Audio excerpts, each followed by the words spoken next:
মানসিক ভারসাম্যহীন ৩ ভাইয়ের দায়িত্ব নিলেন ইউএনও।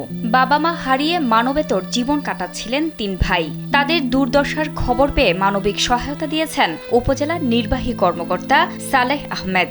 পটুয়াখালীর বাউফল উপজেলার আলুকচাঁদ কাঠি গ্রামের নিদু, সাধন ও রিপন নামের ৩ ভাই দীর্ঘদিন ধরে মানসিক সমস্যায় ভুগছেন। বাবা মা মারা যাওয়ার পর থেকে অভিভাবকহীন অবস্থায় চরম কষ্টে দিন কাটছিল তাদের। খাবার, চিকিৎসা ও দেখাশোনারও কেউ ছিল না পাশে। স্থানীয়দের মাধ্যমে বিষয়টি জানতে পেরে শনিবার দুপুরে ৩ ভাইকে উপজেলা নির্বাহী কর্মকর্তার কার্যালয়ে নেওয়া হয়। স্যান্ডেলিনা সো, রূপচর্চায় আভিজাত্য।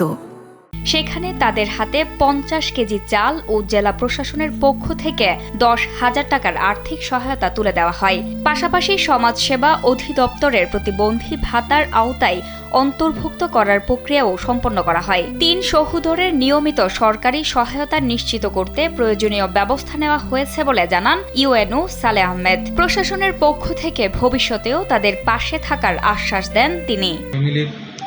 ৩ জনই প্রতিবন্ধী, তাদের একটা যে ভাইটা হলো সুস্থ, ওনাকে একটা দোকান করে দেওয়া যায় থাকলে স্যার অবশ্যই অ্যাকসেপ্ট করবেন। এক ভাই সুস্থ আছে, তাকে এক ভাই সুস্থ আছে, ওনাকে একটা দোকান করা যায়।